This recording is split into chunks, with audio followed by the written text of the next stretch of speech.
Is $100,000 still a lot of money, or is it basically nothing? Today, I want to dive into the online narrative versus what's actually real in the real world. And this essentially is social media echo chamber versus the everyday lived experience of people living in America. There were two things that sparked this idea in my mind. One of them was this TikTok video. Check it out.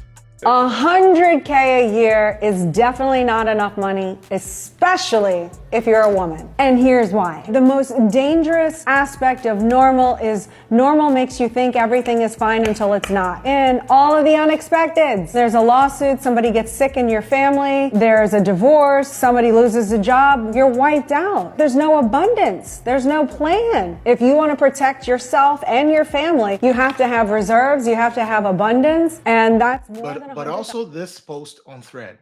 It reads, $100,000 a year is leaving paycheck to paycheck.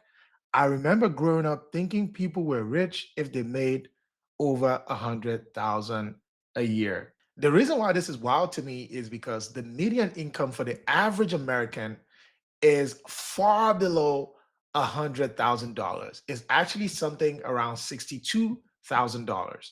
And on top of that, only 15% of Americans make $100,000 or more a year. So don't let nobody talk crazy to you. If you're making 100,000 or more, you're doing way better than most Americans. The biggest problem we have is that a lot of times we're comparing ourselves and trying to keep up with the Joneses. And I get sometimes why people downplay it. One is inflation. Inflation has greatly reduced the buying power of $100,000. $100,000 in the year 2000 is the equivalent of $186,000 in year 2000. That's roughly about 25 years ago. Another reason is you see a lot of people on social media talk about how they're making 150,000, 200,000, 300,000, a lot of money, or influencers saying they make $100,000 a month. Things like that skew people's mindsets and opinions about how much money is money, not thinking about the fact about how attainable these numbers are, especially when you compare the data with the general population. Another reason why people downplay $100,000 salaries or income is also because of the differences in spending powers in different areas. So this data actually says $100,000 in Manhattan gives you a spending power of just over $30,000, while in LA, it's around $44,000 of real dollars. In Dallas, 100,000 feels like 80,000 because you're not burning money on high rent and high taxes. It even goes as high as $90,000 in places like El Paso or Oklahoma City. So again, all $100,000 are not created equal. They don't spend the same in different places, but it still doesn't negate the fact that it's still a lot of money. And that's exactly why I made this thread in response to all of this. A lot of people talk about 100,000 salaries like it's nothing. The reality is the median income is about 57,000. Of course, when I did the research using other data sources, it was closer to 62,000 in 2025. And I said 100,000 isn't rich, but it's not poverty line either. So for me, context really matters. And look, I get it. Just like I said, $100,000 doesn't make you automatically wealthy. You're not going to be Jeff Bezos, but you could build wealth if you invest smartly.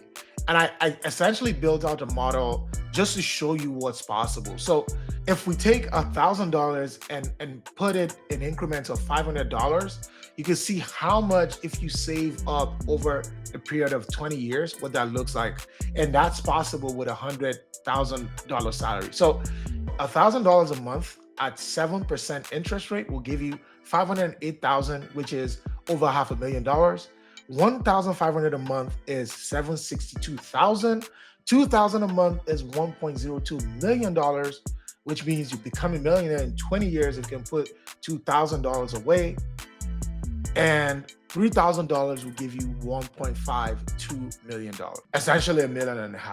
These are some leverage points you should be looking at. So one is to max out your 401k, IRA, HSA. Those are tax advantage accounts that you can use for this type of compounding. You can also lock in employer match with things like 401k, which is great because some employers will give you a lot of, some employers will match you up to 50% sometimes. So it means for every $1,000 you put in, you could be getting 500 back with what your employer is giving you. So you should be taking advantage of your 401k. And then this is the biggest one, avoiding lifestyle creep.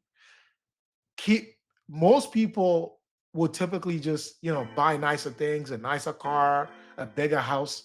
All of that is great, but don't forget you also have to plan for your future, and figuring out ways to keep those expenses down even as your income goes up is one great way to build that wealth, even with 100,000 salary. Before people attack me like they attack people like Dave Ramsey, I do want to leave a caveat, right? I want to leave this caveat, of course, because I'm sure some people will still find ways to put pins on the point. Of course, real life happens, right? People go into debt that they have to clear out. There's childcare expenses. People come up on unexpected healthcare expenses. But even when you put in all those factors, having, just that discipline sometimes to be able to make that sacrifice will make sure that you can come out tops at the end of the day. And as I've shown, even $1,000 can go a long way in helping you build the future that you want. I'm gonna end on this note, right?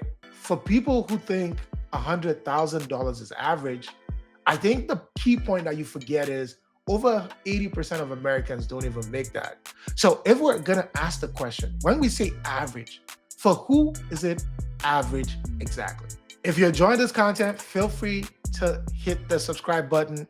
Also, I have a free newsletter.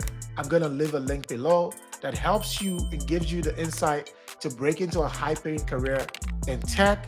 I share tips, interviews, all of the things that you need to start a successful tech career once a week, every Thursday.